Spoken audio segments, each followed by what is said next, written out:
pregunta, alguna duda? No, doctor. No, doctor, todo bien. Muy bien. Bueno, se plantea que debemos tener quimioprevención en esta patología. Y bueno, aquí, como en todo, ¿no? Hay que erradicar el Helicobacter pylori.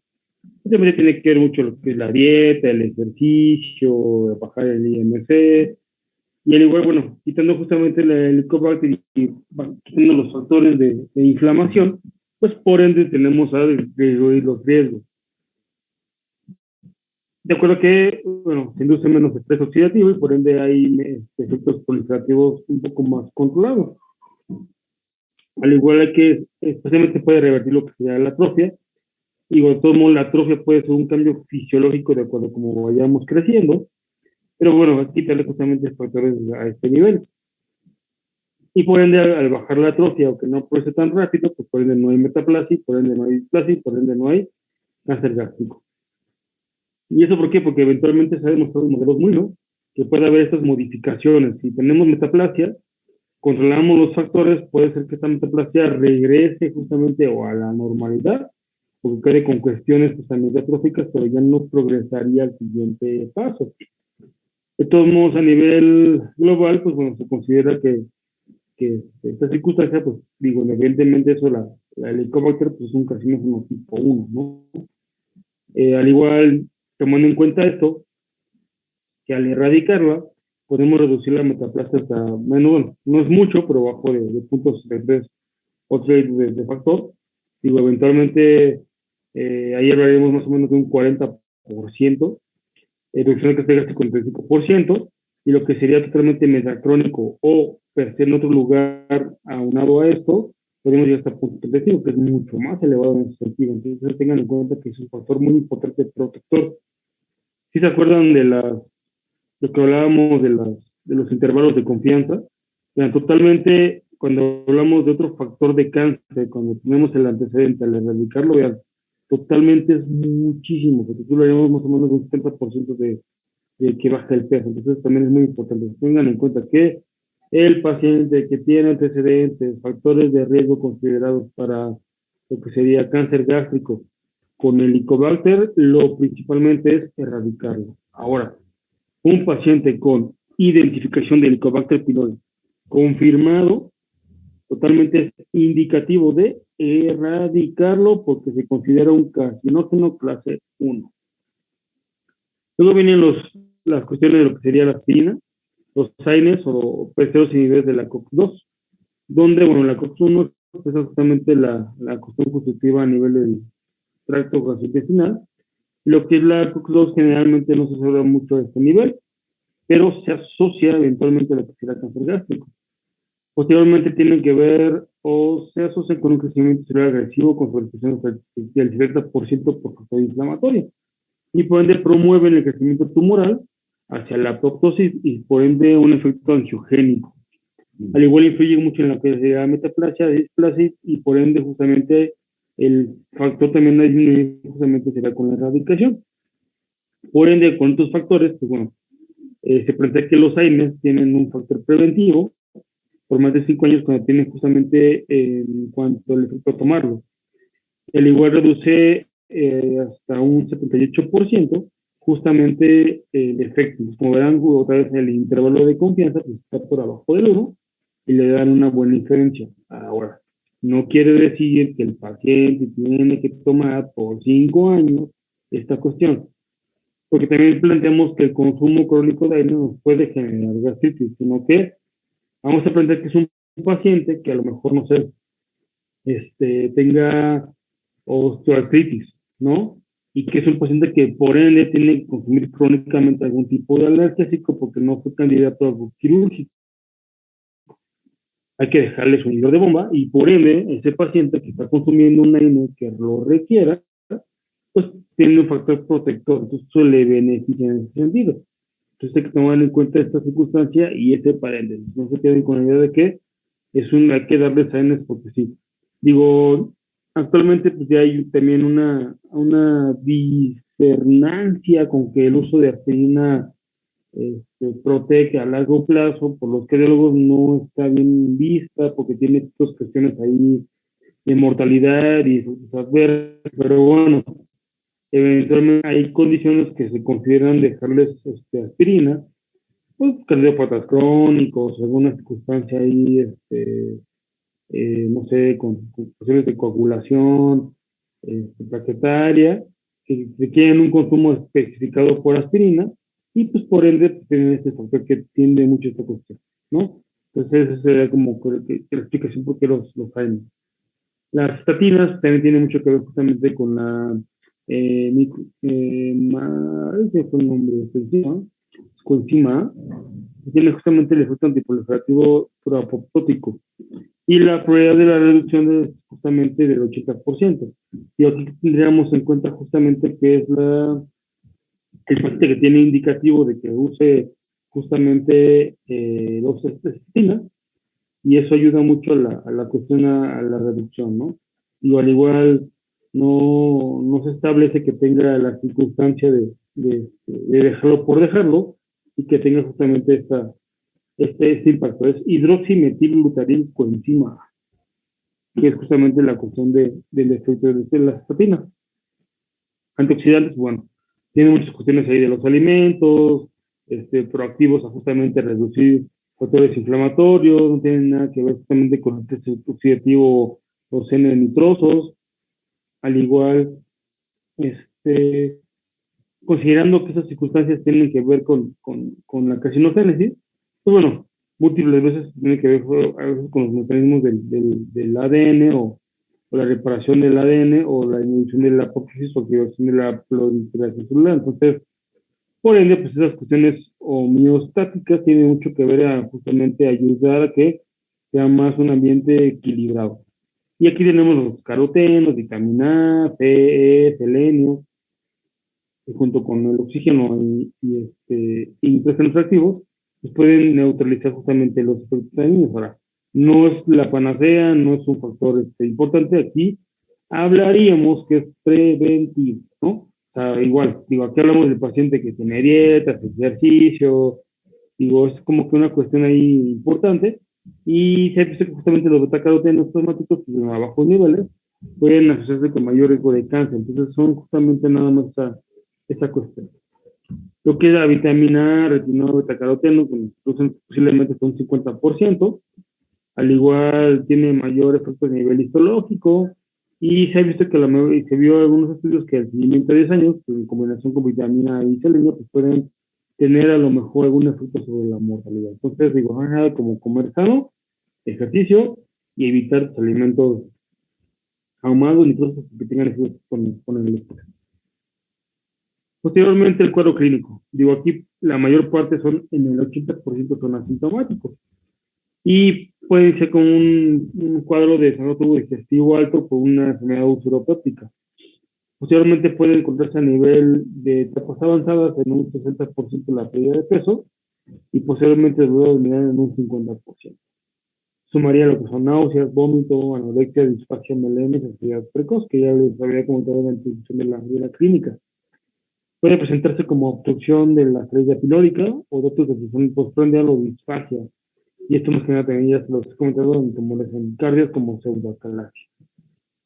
Rara vez ocurre síndrome paraneoplásico, y aquí tendríamos lo que es el síndrome de Trousseau, que sería una tromboflebitis, o neuropatías o síndrome nefrótico, puede ser convulsión intramuscular diseminada, a nivel dermatológico puede haber acantosis níricas o dermatosis seborreica, o lo que sería prurito como signo de lesser letra, que justamente es esta leche.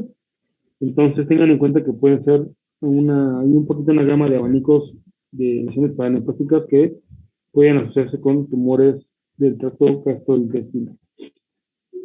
Posiblemente tenemos lo que sea la caquexia, síndrome intestinal, puede haber ya metástasis en ese sentido, un tumor palpable a nivel de epigastrio, hepatomegalia, citis, edema en extremidades inferiores, etapas avanzadas a nivel de laboratorios puede haber anemia, o eventualmente un estudio de sangre positiva en heces. A nivel de metástasis, hasta el 40% es ahí, y por ende pues, puede haber justamente hepatomegalia. o a nivel de peritoneo, y por eso puede haber una cuestión de obstrucción intestinal a ese nivel. Tenemos lo que es el famoso ganglio periumbilical, que es el de la hermana Joseph, que es justamente esto, que es un ganglio inflamado, justamente infiltrado, que tiene justamente ya ulcerado, o sentinela, que es de Bishop, o la famosa bolsa de Douglas, que es a nivel de rectal de Bloomer, o el ovario o tumor de Kuchenberg. Al igual que puede haber casos de lesiones en riñón, vejiga, nivel de cerebro, hueso, corazón, tiroides, glándula suprarrenal y hasta piel. Entonces, que tengan en cuenta justamente lo que sería el ganglio de la hermana Joseph o justamente el centinela de Virgo, que es a nivel de ganglio a nivel de cuello. A nivel diagnóstico, pues dependerá mucho del paciente, pues el nivel de factor clínico y justamente cómo hayamos hecho el abordaje y lo que nos llame a la sospecha de lo que tenga el paciente. Puede presentarse una enfermedad osteopática crónica y sin cicatrizar. Esto es algo muy importante en esta ocasión. Una lesión tumoral no va a cicatrizar. Y cuando vemos este tipo de lesión donde ya es repetitiva, pues hay que tomar ya más que nada un protocolo de 6 a 8 veces de los bordes. Al igual que son un tamizaje a nivel de 55 años de edad, que tengan justamente infección de reciente inicio, y o pacientes menores de 55 años de edad o pérdida de peso, con vómitos recurrentes, disfagia, hemorragia y anemia. Al igual el uso de endoscopía con las herramientas que les había comentado de la cromoscopía, se puede incrementar justamente la detección. Y al igual puede ser detecciones de úlceras pequeñas, llamado la detección justamente en la estructura de la mucosa. Posteriormente podemos clasificarlas por endoscopía de acuerdo a la clasificación de París, y donde justamente aquí tenemos que las lesiones de cáncer gástrico pueden ser de tipo 2A, 2B y por ende 2C.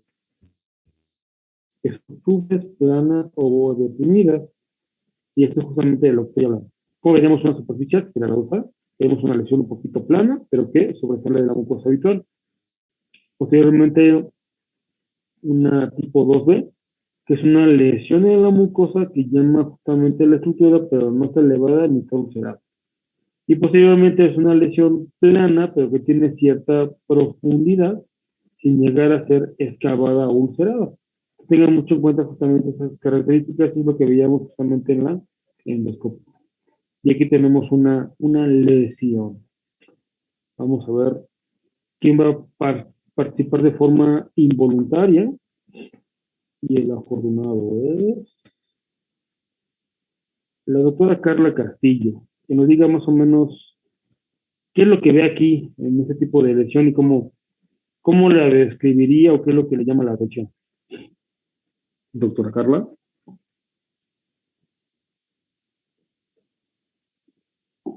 Sí, doctor. Ajá. ¿Qué ve aquí? Este, pues se ve como principalmente se ve inflamación y se ve, bueno, me llama la atención esas líneas que tiene como color café. No sé si puede ser producto como que de sangre, de una Ajá. pequeña hemorragia. Ajá. Ok. Muy bien. Digo, eventualmente aquí llama mucho la atención que es una área muy inflamada, ¿no? Todo está inflamado, todo está atrófico, ¿no? Y esto eventualmente se ve, ¿qué les parece? ¿Como engrosado, difuso? ¿Qué dice, doctora Carlos? Sí, se ve Se difuso. ve que acá y no se Mm, ve es, por aquí que acá.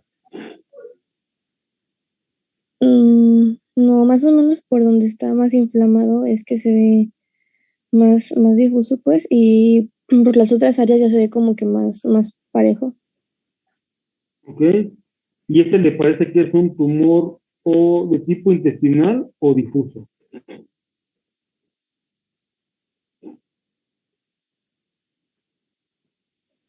Ahí sí no estoy Ujú. muy segura. Uh, hay de dos. Yo aquí hay que ser muy observadores. Yo ya le dije las pistas, ya vimos unos ejemplos.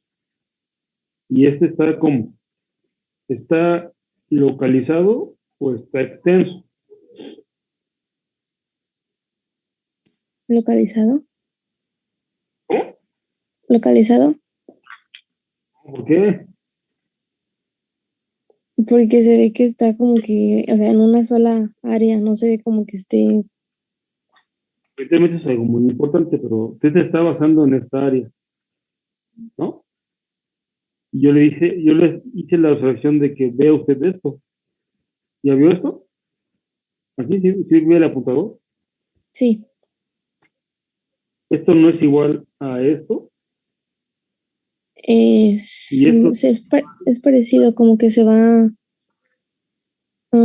va se está convirtiendo más o menos en cómo se ve ahí más arriba. viendo, ¿no? Sí, Depende qué tipo de tumores intestinal o difuso.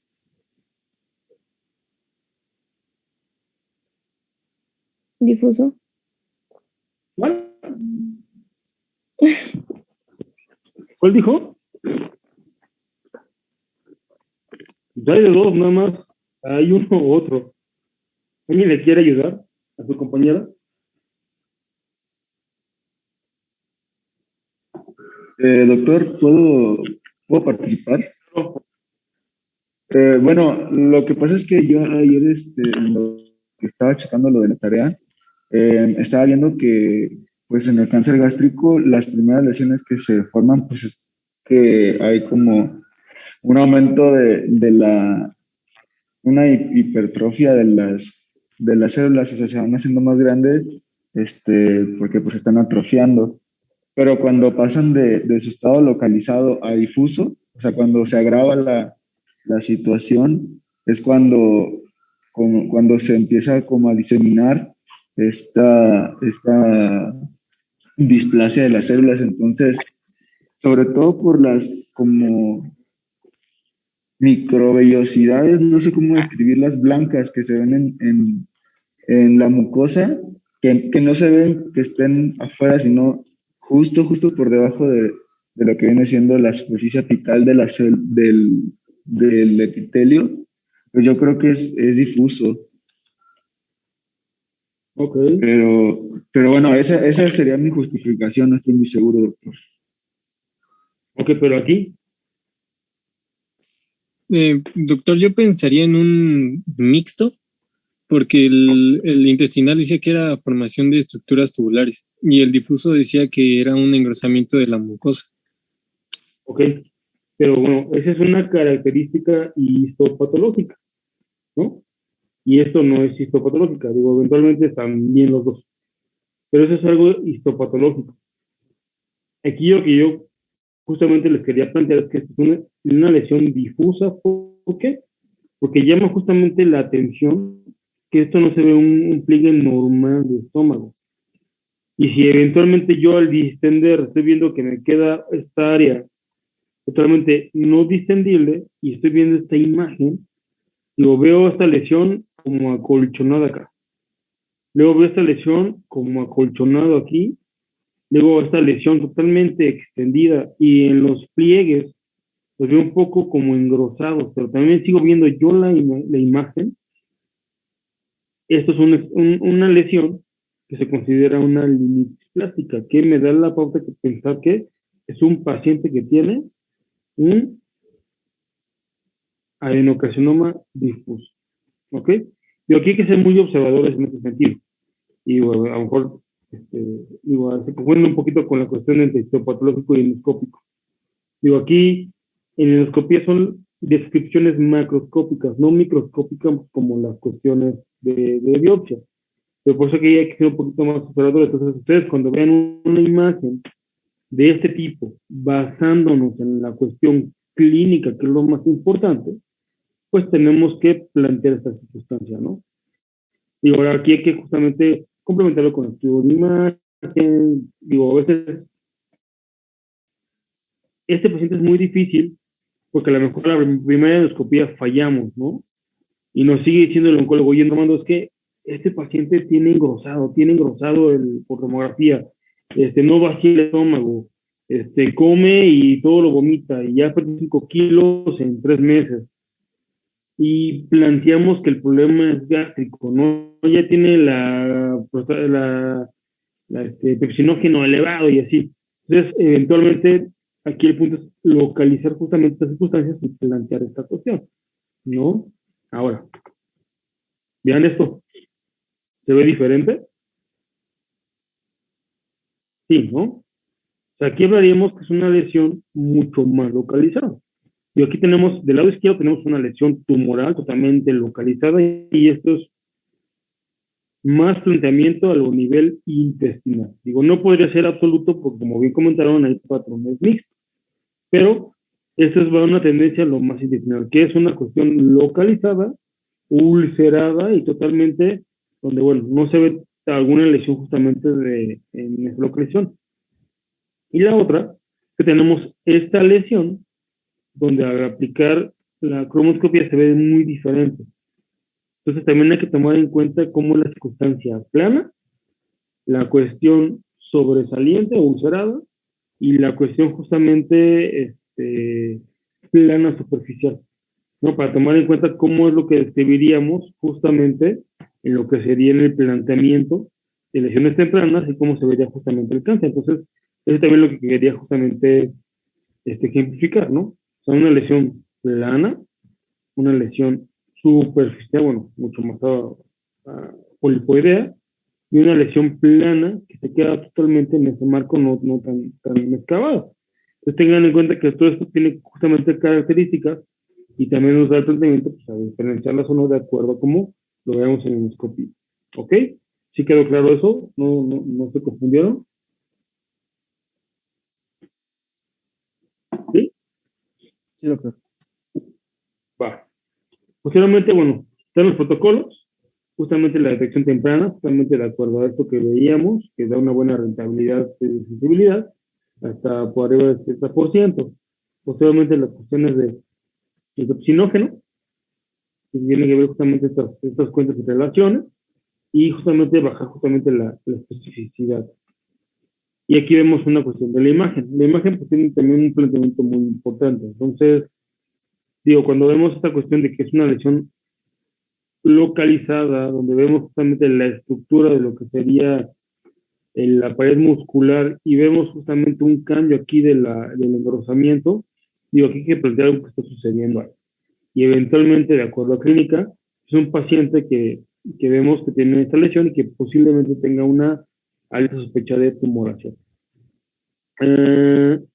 Nos puede, por favor, de forma involuntaria, vamos arriba, que nos diga Daniel Mesha, ¿qué porción del estómago es esa?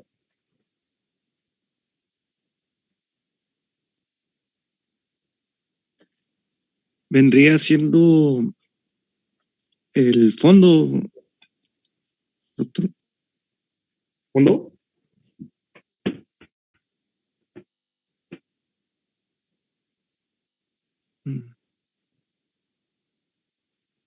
Cardias.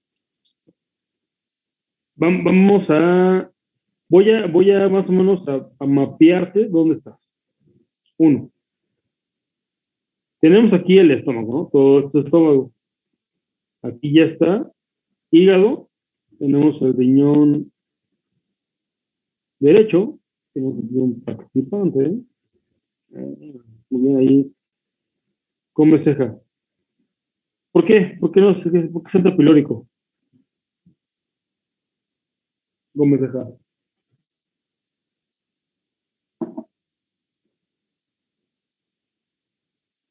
¿Por qué?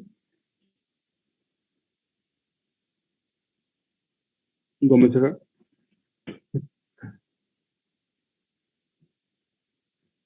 Gómez ceja Oscar.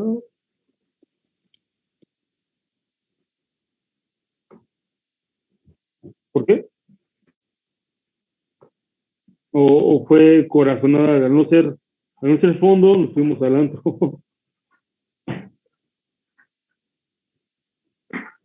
¿No? ¿Se nos fue Gómez ceja? Creo que tienen problemas con su micro. Ah, ya. Bueno, Eventualmente sí es ahí, y porque, digo, también es muy importante que tengamos, digo, no sé si van a ser radiólogos, pero también tenemos que tener ciertos conocimientos justamente de eso, digo, no al punto de interpretarlos, pero sí hacer localizaciones. Digo, por cuestiones anatómicas, aquí tenemos el señor justamente el páncreas. Viene el páncreas, y el páncreas hacia la cabeza, ¿dónde termina el páncreas? El páncreas tiene que llegar y lo tiene que rodear el duodeno. ¿Estamos de acuerdo? Entonces, donde está el duodeno y por arriba del páncreas, que es lo que tenemos justamente la última porción, o la parte que baja del estómago. Ténganlo mucho en cuenta. Y si eventualmente va hacia la región de páncreas y zona de duodeno, pues planteamos justamente sea una obstrucción de salida, sea una lesión que tengamos aquí de lo que sería un estómago que tiene bastante líquido, tiene obstrucción de salida y posiblemente este paciente lo que tengamos que tenga vómito, tenga náusea, tenga saciedad temprana. Hay que tener en cuenta muchas características y esto es lo que nos dice este estudio tomográfico. Todo eso nos lo dice. Entonces, lo planteamos de acuerdo a la cuestión justamente del escenario. Entonces, tengan en cuenta que las imágenes también tienen a aportar mucho y no solamente quedarse con la endoscopía. ¿Ok? Aquí tenemos otra lesión que justamente es hacia la zona, y aquí estamos mucho más arriba, este es la zona del fondo, y aquí como verán, digo, no vemos ya páncreas, pues ya quedamos mucho más arriba, y aquí lo que nos marca, digo, nos marca un área engrosada, nos marcan una U de úlcera, ¿por qué? Porque viene justamente engrosado lo que sería la mucosa, hace un defecto de llenado o una pérdida de la continuidad de la mucosa, y por ende un engrosamiento nuevamente. Por ende eso, pues planteamos que tenga una condición ahí de tumoración. Ten en cuenta que la imagen también tiene un aporte en ese sentido. Posteriormente, digo, ya planteamos las clasificaciones. Eventualmente pueden haber lesiones tempranas, de acuerdo a que invada no la mucosa, y de acuerdo a ahí va justamente los pronósticos. Obviamente, entre menos invada, es mucho mejor porque tiene menos a afectar a nivel sistémico o llegar a una cuestión de metástasis. Y por ende, pues tiene mucho que ver lo que sería la profundidad. Se considera que es un cáncer gástrico cuando llega justamente a la mucosa y por ende, por endoscopia, pues justamente hay las resecciones de las mucosas que solamente son rentables y que pueden justamente tener esta cuestión. Que aquí hablaríamos que limítrofemente sería un T1B, ¿no? En este sentido. O T1SM, que llegue justamente a la submucosa. Posteriormente de ahí, ya pasando la submucosa y cuando invade la mucosa, que sería un T2, totalmente ya es invasivo y el pronóstico es diferente. Entonces, cuando el patólogo nos diga que la lesión tumoral está afectando la muscular propia del estómago, totalmente ya es un tumor avanzado y requiere otro protocolo. Todavía por arriba de T1SM, que es su mucoso, es temprano y se puede ofrecer algo localizado o por vía endoscópica. Y justamente pues sería hasta aquí. El 1A, que sería SMB, SM o SM, y nada más. Y de ahí fuera, pues ya, donde hay un ganglio afectado, que se considera pues de mayor avance, y ya empieza a haber un incremento justamente del estadio clínico. El resumen endoscópico puede tener una utilidad justamente de identificar lesiones tempranas y le da una buena sensibilidad y especificidad muy, muy rentable. Posiblemente se ha visto que en lo que son lesiones de T1A, pues eventualmente tiene una sensibilidad de localizarla y que no esté invadiendo más allá de la muscular hasta del 83%. Y al igual puede haber localizar afecciones a nivel anular, también ya puede decirnos si tiene un incremento sobre su metástasis. La tomografía, como les comentaba, también tiene su buena rentabilidad y nos puede dar justamente el engrosamiento de esta. Aquí tenemos un ejemplo, que es un resumen endoscópico. Estamos viendo una lesión polipoidea, que es un Bormann 1, una lesión que la describimos más o menos por endoscopía de 22 centímetros aproximadamente.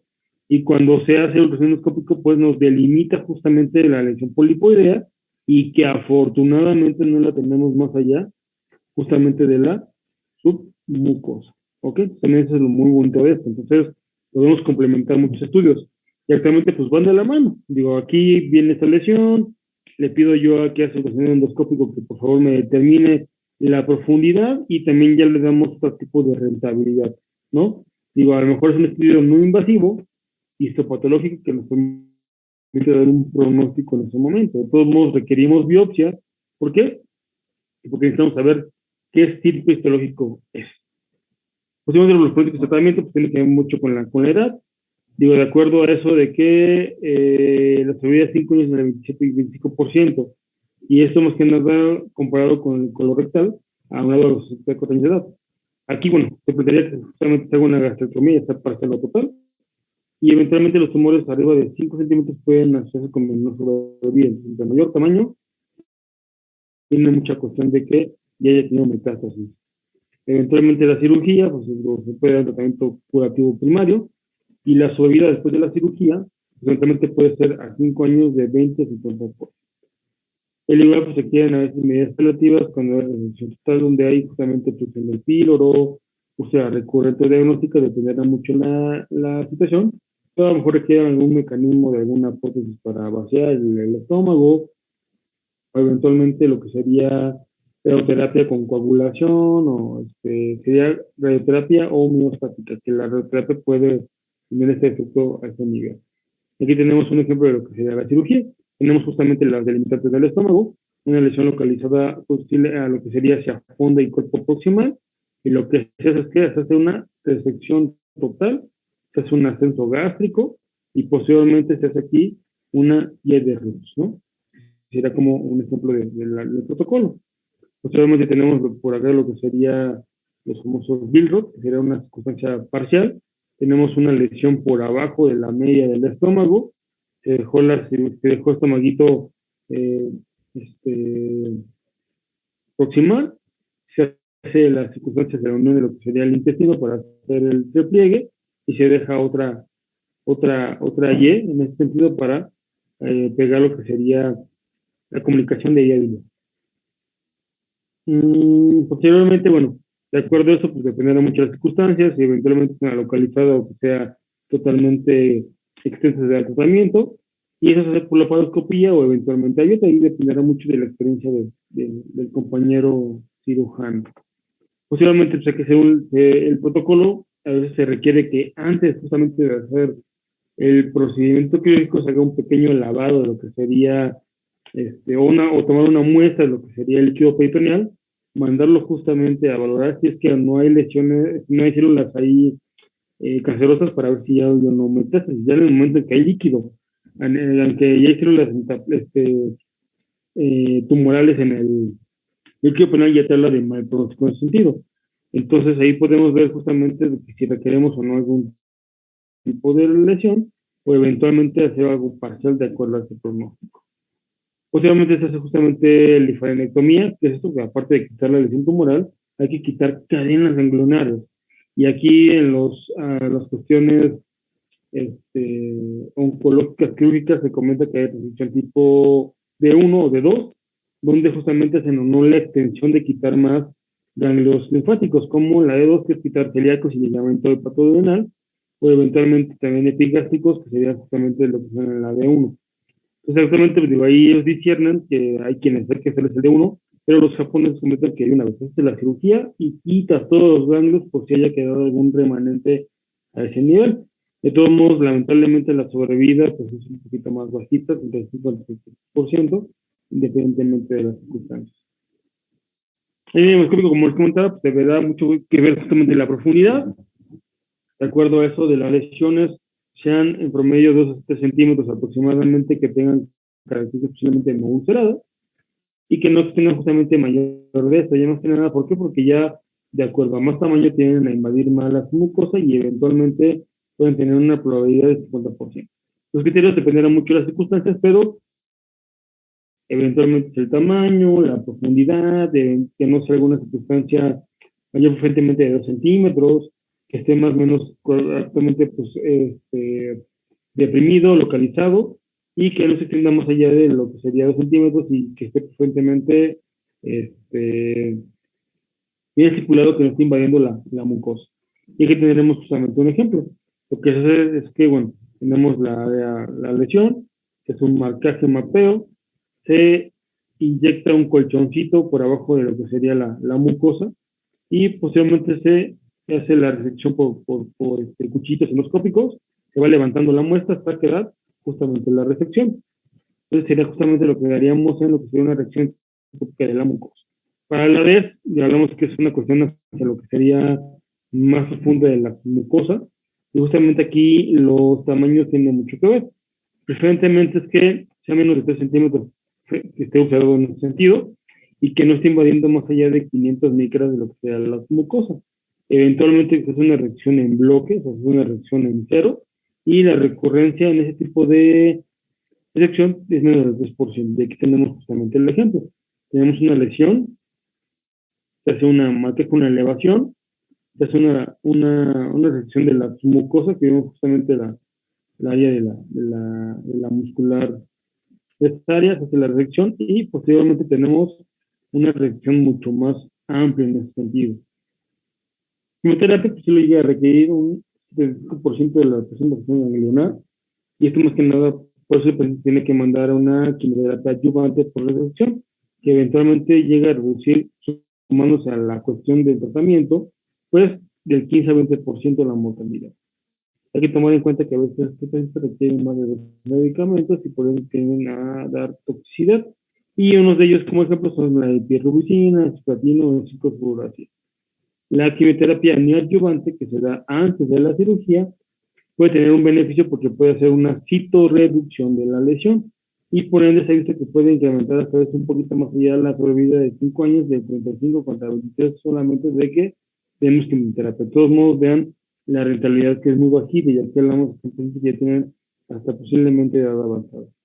Aquí hay unos ejemplos de lo que sería como el adyuvante, está el lado de Docetaxel, oxiplatino, furacino, leucovorin, que eventualmente pues, pueden tener un impacto en la mejoría de la supervivencia, pero no, aquí también hay que ver el tipo de paciente.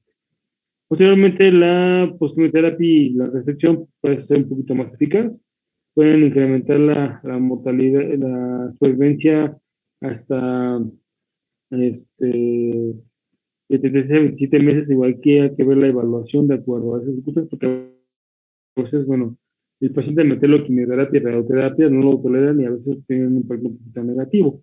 Y al igual, pues bueno, aquí dependerá mucho la individualización del paciente, justamente a eso. Se plantea que también la quimioterapia intraperitoneal pues puede tener algún tipo de efecto cuando están en estadios más o menos avanzados. Digo, ha reducido un poquito el efecto de mortalidad en esta región, pero bueno, aquí hay que establecer justamente el grado de carcinomatosis que tengamos en el paciente. Una cosa es localizado y otra cosa es extenso. Cuando no son resecables, que a veces es un tercio de los pacientes, pues bueno, se da como terapia adyuvante, algún tipo de radioterapia de este nivel, la suavidad pues, llega a reducirse hasta menos de 8 meses y eventualmente hasta 6 meses de acuerdo al estado funcional. Y eventualmente, pues aquí se han dado tratamientos de acuerdo a circunstancias de anticuerpos monoclonales. Está justamente también el trastuzumab, otros de crecimiento, o regímenes azotados de proteínas multifármacos, que son quimioterapias, pues obviamente paliativas.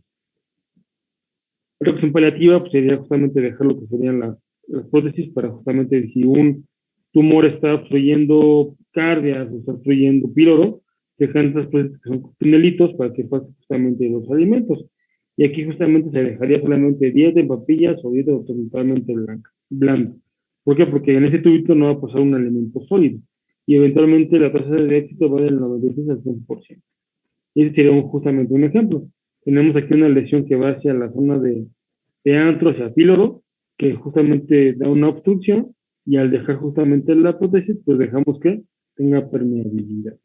Y esa sería una ejemplificación, ¿no? Entonces tenemos lesiones a este nivel, dejamos el tubito o la prótesis y eso permite hacer la comunicación del estómago duodeno.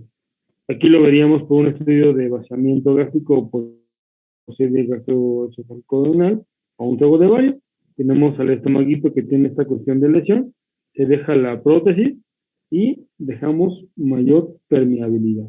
Y por ende permitimos que el líquido o el alimento pase de la zona de obstrucción hacia el intestino delgado. En resumen, el algoritmo, de acuerdo a lo que estipulamos del TNM, pacientes que se consideran operables son aquellos que son TN1 sin ningún ganglio y eventualmente se considera endoscópico o una restricción limitada. Cuando son un poquito más arriba del TN1 y eventualmente hablamos o no que tenga alguna afección de la submucosa o ya haya ido hasta ya al T2, sin ganglios, se considera que pues, se hace quimioterapia preadyuvante, cirugía y luego otra quimioterapia. Y vean justamente el protocolo, digo que era quimio, cirugía y más quimio. A veces también se reduce justamente la mortalidad como es comentado. Si no es candidato a quimioterapia, se hace la cirugía y posteriormente se da quimioterapia adyuvante. Y posteriormente, si no es operable, algún tipo paliativo, algún tipo de tratamiento, quimioterapia pues, paliativa. Y eventualmente, pues, de acuerdo, y ahí líneas ahí que va a ser el oncólogo. Doctor, una pregunta. Ajá. ¿Por cirugía se refiere a la gastrectomía? ¿Mm? Y en estos casos, cuando se llega a la submucosa, ¿tendría que ser total o podría ser solo parcial? Ahí dependerá mucho la localización, ¿no? Digo, como te comentaba arriba, no sé si viste las imágenes, digo, eventualmente, o si es proximal, se decide hacer una resección a veces total, y cuando es distal, a veces se decide dejar un poco de estómago, será parcial. Es de acuerdo justamente a la localización, ¿no? Digo, si yo lo proximal lo que está en fondo, grupo proximal, hacia la parte de lo que sería curvatura menor y mayor, entrando por abajo 2-3 centímetros del estómago, ¿no? Ahí como tienes el esófago, pues eventualmente tendrías que quitar todo. A diferencia de lo que sería, que esté, no sé, en antro, bien localizado, profundo, pues puedes dejar la parte próxima, que sería fondo, y lo que sería el cuerpo proximal, y hacer la resección. Ahora, independientemente, pues son cirugías grandes. Sea total, hay que quitar todo el estómago, hay que subir el esófago y hay que hacer una conexión de Y. Si es parcial, pues eventualmente tengo que quitar duodeno, porque eventualmente, bueno, yo no, tengo que quitar el cirujano, porque tiene que ser una conexión ahí. Independientemente son cirugías grandes, ¿no? Y eso pues, ya dependerá de lo que decida el cirujano oncólogo y de acuerdo al planteamiento de la extensión. Por eso es muy importante tener estas situaciones, pues bueno, bien planteadas, bien protocolizadas, de esa situación dependerá mucho de la localización. Aquí hay dos tipos, independientemente de si es gastrectomía, hay que plantear si es total o si es parcial, ¿no? Gracias, doctor. Ok. Y otros linfomas, digo, son un poco más característicos. Tenemos el linfoma gástrico, que como verán, híjole, cuando lo ven, oye Armando, pero tú me dijiste que eso es como una imagen difuso. Pues sí, lamentablemente son lesiones que nos vuelven locos. ¿Por qué? Porque o lo reportamos o lo reportan como gastritis crónica agudizada, ¿no? O lo reportamos como un Bormann. Entonces aquí tienen muchas circunstancias clínicas de acuerdo cuando nos tenemos un hallazgo. Ahora, si este paciente no lo mandan, oye Armando, este va un paciente que tiene síntomas tiene 38 años, tiene datos de dispepsia, bueno, dañan las cosas. Uno ya se escucha y dice, no voy a tener linfoma en el estómago. Y ya tengo que ir yo preparado de forma mental, pues para yo ver si no me encuentro una circunstancia de un linfoma gástrico. Ahora, también este paciente se dificulta porque hay que tomar biopsias profundas porque el linfoma se mete por abajo justamente de la mucosa. Entonces, eso hay que tomarlo mucho en cuenta. Entonces, estas cosas. Ahora, aquí ya pongo una imagen un poco más dramática, donde, bueno, se ve muy inflamado y da la connotación de que es una lesión altamente tumoral. Posteriormente tenemos los famosos JIT, que les comentaba que es tumores y afortunadamente estas lesiones son polipoideas ulceradas. Entonces, casi siempre son proximales, a veces las encontramos un poquito ahí abajo de la incisura. Entonces, este tipo de tumor que podemos localizar. Esta lesión, lamentablemente, pues también es intraepitelial. Y para esta lesión, lamentablemente, con biopsias no vamos a llegar. Entonces, aquí lo que hay que pedir es que venga el de ultrasonido, nos lo revise o mandarlo a que haga alguna cuestión quirúrgica. Justamente las metástasis que puede ser de otro órgano, como de Kaposi, que tiene que ver justamente con lo que sería VIH, que son lesiones venosas, schwannomas, tumor glómico, carcinomas, y ahí también hay tumores benignos, que son lipomas, parques ectópicos, antelasmas o quistes de la glándula fúngica. Entonces, aquí de los más frecuentes es el linfoma gástrico, el famoso GIST, que es de tumor estomacal gastrointestinal, que es una lesión tumoral ulcerada, y las metástasis que son de mama, melanoma, pulmón, ovario, hígado y testículo. ¿Ok? ¿Preguntas o dudas? No, doctor. Disculpe, Ahora sí, ¿qué doctor. opinan de esta imagen? ¿Qué pasó? Ahorita que estaba hablando del tratamiento del D1 y del D2, ayer estaba leyendo que el D2 ya casi no se usa por lo mismo que usted estaba hablando, de que la sobrevida es más baja, pero ¿usted qué opina? ¿Cómo se hace aquí en México todavía? Variabilidad, ¿no? Digo, aquí casi siempre eso se basa en centros de experiencia, ¿no? O en los centros que hacen oncología quirúrgica. Digo, aquí dependerán muchas situaciones. Digo, aquí lo que yo opinaría es que, uno, digo, no es tanto la chamba del gastro o del endoscopista o eventualmente de este punto de vista. Ahí justamente y afortunadamente tenemos un oncólogo médico y tenemos un oncólogo quirúrgico. Nosotros podemos apoyar las visiones hacia lo que es diagnóstico, pronósticos y eventualmente ya lo terapéutico y seguimiento lo haría el oncólogo. Pero aquí hay muchos factores. Digo, si yo hago una muy buena tomografía donde me están diciendo, ¿sabes qué? Hay ganglios a nivel celíaco y están viendo justamente hacia la zona esplénica, pues tiene una gran extensión, ¿no? Entonces ahí hablaríamos de que entraría a hacerle un D2. Ahora, si la tomografía me dice, ¿sabes qué? Solamente se ve la corredera hacia lo que sería la región esplénica, está muy localizado. Entonces posiblemente sea hacer un D1. ¿Por qué? Porque al hacer un D2 extendemos mucho más la cirugía. Entonces, también es un factor que posiblemente tenga en contra. Pero, si eventualmente, no sé, vamos a aprender que es un paciente que tenía un T2, N2 y que eventualmente se localizaron los ganglios, ¿no? Y no obstante, va respondiendo a la quimio, recibió pues adyuvante y eventualmente empieza a incrementar la sobrevida. Y a los 6 años, tómala, otra vez cáncer gástrico, pero ya se hizo una más extensa. Díjole, es justamente donde entra esa situación de qué tanto va el beneficio de hacer una D1 a un D2, ¿no? ¿Qué tanto es el beneficio de hacer una cirugía más extensa, donde reduzca la mortalidad por muchas circunstancias inflamatorias? ¿O qué tanto nos vaya a responder a quimioterapia? Entonces, híjole, ahí yo te diría que habría que individualizar el caso. Yo, no es lo mismo tener un paciente de 55 años a uno de 60 años. Entonces, híjole, aquí es algo muy, muy difícil, ¿no? De todos modos, los japoneses, ellos dicen que hay que ser radicales y tómalas, hay que quitar todo, ¿no?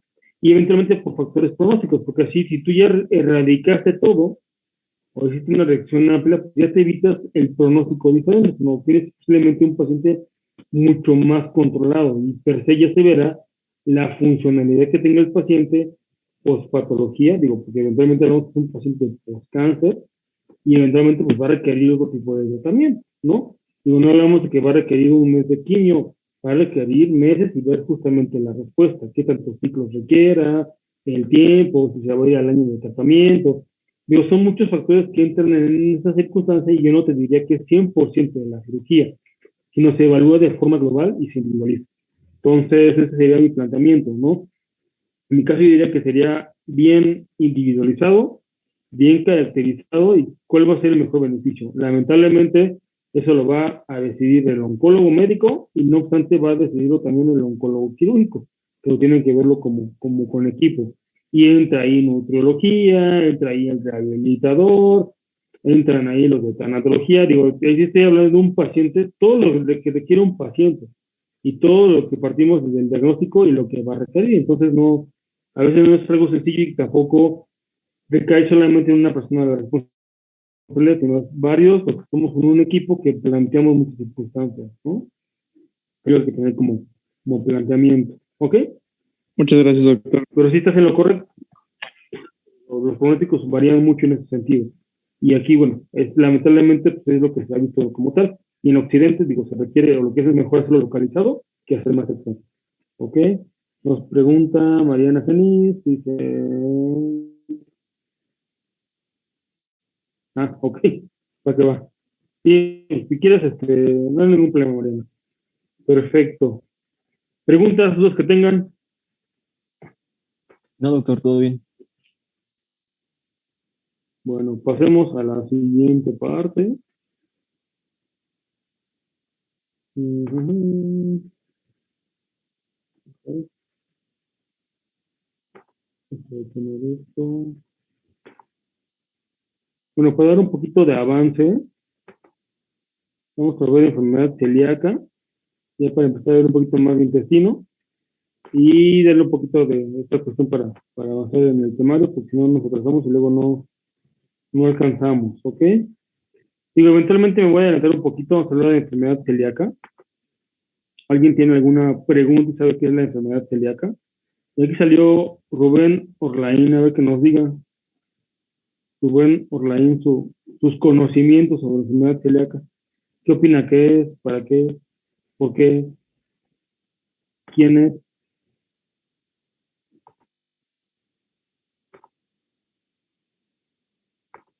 ¿No está Orbelín?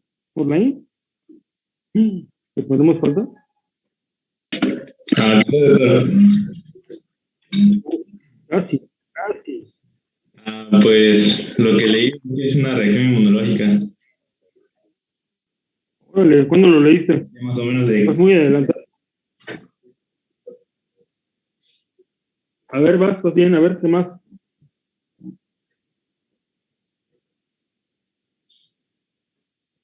¿Qué más? ¿Dónde quedó? ¿Perdimos a Orlaín? ¿Mande? ¿Rubén? ¿Orlaín? ¿Tú dos?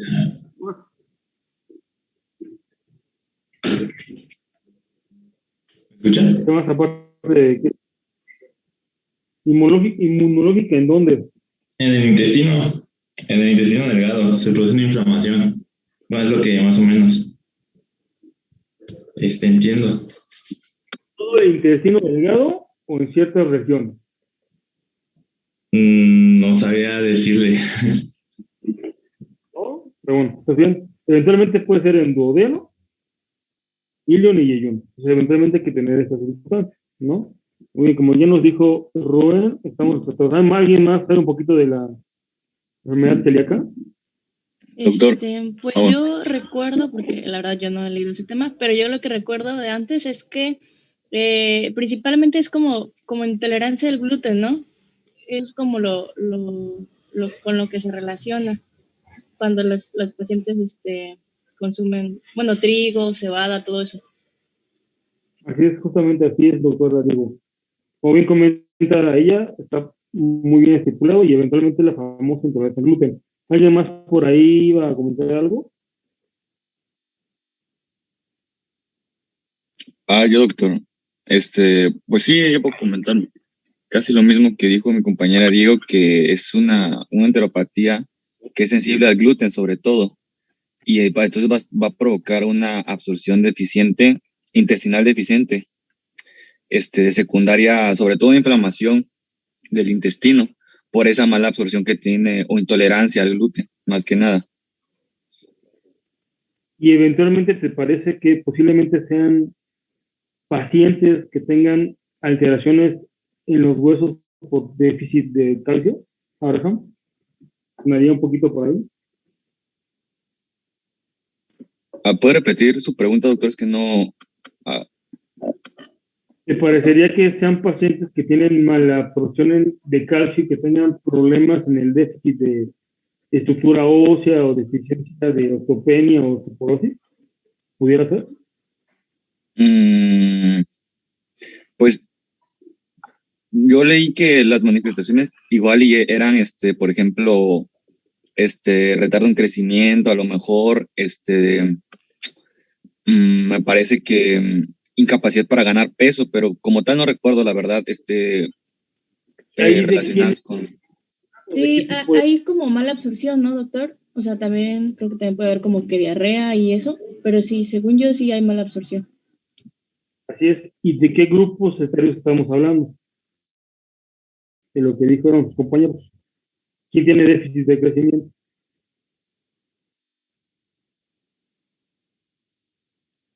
Pues tendría que ser niños, principalmente, no adolescentes, yo creo.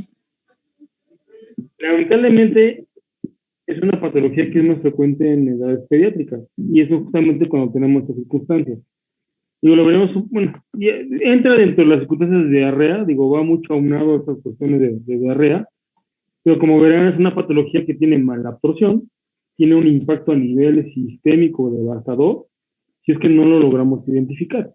Digo, como son en niños, digo, aquí en niños, y como veíamos en el abordaje justamente de diarrea, pues justamente hay que ver que es una diarrea crónica y posiblemente sea una diarrea que va a ser a circunstancia osmótica, porque por al hacer mala absorción, se está llevando muchas circunstancias nutritivas, proteínas, vitaminas, y por ende va a tener un efecto de impacto negativo en muchos niveles. Y en niños, pues obviamente al tener de nutrición, pues tiene un impacto.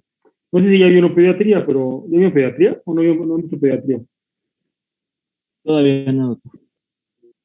¿Cómo? ¿Qué triste que no ven pediatría? Bueno, no. Cuando ven pediatría, los compañeros pediatras aman y adoran las cuestiones del niño sano. Y en el niño sano tenemos tres escalitas, que eventualmente es peso, talla y eventualmente perímetro cefálico.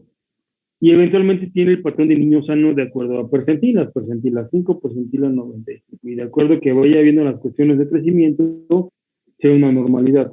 En un paciente que tiene un impacto de eventualmente la cuestión hormonal, pues empieza a haber un déficit de crecimiento. Y si le suman alguna cuestión de problema de absorción, pues tiene un impacto negativo. ¿Por qué? Porque los niños tienen patrones de crecimiento. De acuerdo a etapas, o se nos estira, o de repente entran en una meseta. Y estos pacientes, al tener diarrea crónica o que no estén absorbiendo, empieza a haber un impacto en esta cuestión, ¿no? Y muy bien por los que participaron. Entonces tengan en cuenta que, afortunadamente, en niños, pacientes jóvenes no se eximen, y eventualmente ya en pacientes adultos es muy raro eventualmente ver esta cuestión, ¿no? Aquí en los pacientes adultos hablamos que estamos entre los 25, 35, 40, cuando empieza a ver justamente las intolerancias. Entonces también hay que tomar en cuenta que es posiblemente una patología de paciente joven con más circunstancias pediátricas. Como bien planteábamos, es una enteropatía crónica inmunomediada que precipita justamente por el gluten y eventualmente viene justamente en la dieta. El gluten es el término comúnmente utilizado para justamente el complejo de proteínas insolubles en agua de trigo, centeno y cebada, que es perjudicial para los pacientes con celiaca. Recuerda muy bien esas circunstancias, es un complejo de proteínas insolubles en agua de trigo, centeno y cebada principalmente. Por ende, es un componente que viene en este alimento, que no se va a absorber, que va a causar una intolerancia, pero tiene un efecto totalmente inflamatorio, ¿ok? Y por ende va a haber un efecto a nivel intestinal, y por ende va a venir a destrozar toda la mucosa intestinal, y al destrozarla no va a absorber nada, inflamación, y va a haber este impacto. Esa es, en resumen, la fisiopatología de la enfermedad celíaca. Al igual, al haber inflamación, por ende va atrofiando las vellosidades y por ende va teniendo mala absorción de nutrientes, que mejora al quitar la dieta sin gluten. El tratamiento para la enfermedad celíaca es quitar el gluten de la dieta. Ya tenemos múltiples alimentos donde ya están procesados sin gluten. Entonces, es una cuestión muy importante. Entonces, justamente es eso. Tratamiento, quitar la dieta de gluten. Y por ende, pues puede haber recaídas justamente de esto. Aquí tenemos que también tiene un amplio espectro. Y aquí la complejidad es que, bueno, lo que nos dice la Schlesinger es que tenemos varios componentes o varios aspectos que han ido cambiando en cuanto a definición. Uno que es la típica, que es la clásica, que son pacientes con signos y síntomas de malabsorción, que el cuadro clínico típico es diarrea, esteatorrea, pérdida de peso y deficiencia nutricional. Estos componentes son muy importantes. Y repito, son diarreas crónicas, eventualmente osmóticas o no absorbentes. ¿Ok? Quédense con esa de la idea clínica y es lo más importante habitual. Ya cuando hablamos de lo que les da la circunstancia a la más definición específica, ya hablan de lo que sea la típica, donde es la no clásica, que es la antigua nomenclatura, donde el paciente ya presenta anemia, fatiga, infección abdominal, malestar, osteoporosis y puede haber efectos de infertilidad, que son a veces más frecuentes. Y esto más que nada aquí hablaríamos de una cuestión de cronicidad y hablamos ya de años. Digo, para que haya anemia y que el paciente pierda tanto hierro, lo que sería ácido fólico o los reservas de la vitamina o complejo B, tienen que pasar más de 6 meses o un poquito más allá de un año. Y cuando para que también hay osteoporosis, también hablamos de esta cuestión de que ya es algo crónico de semestre. Tengan en cuenta que vean cómo va subiendo del nivel de lo agudo a las características sistémicas, que eventualmente son los planteamientos que a veces no cuadran en una cuestión de una diarrea frecuente bacteriana aguda. Si les quedó claro esas circunstancias, es lo más importante que se deben de quedar en clínica, ¿no? Digo, porque si hablamos de anemia, híjole, ¿qué anemia qué es, no? Hay que hacer un interrogatorio en ese sentido. Osteoporosis, bueno, pues hay que ver quién tiene osteoporosis, si es un paciente joven o un paciente adulto.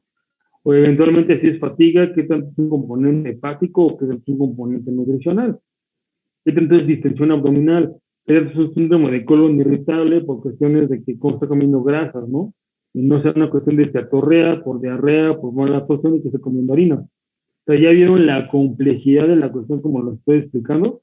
Entonces tengan eso muy importante. Y al igual, digo, repito, no es revolverlos, tengan en cuenta estas temáticas, hay que ser muy puntuales y que eventualmente un síntoma nos puede llevar a 2 patologías diferentes, o se asocian o no se asocian. Por eso es muy importante cómo interrogamos al paciente.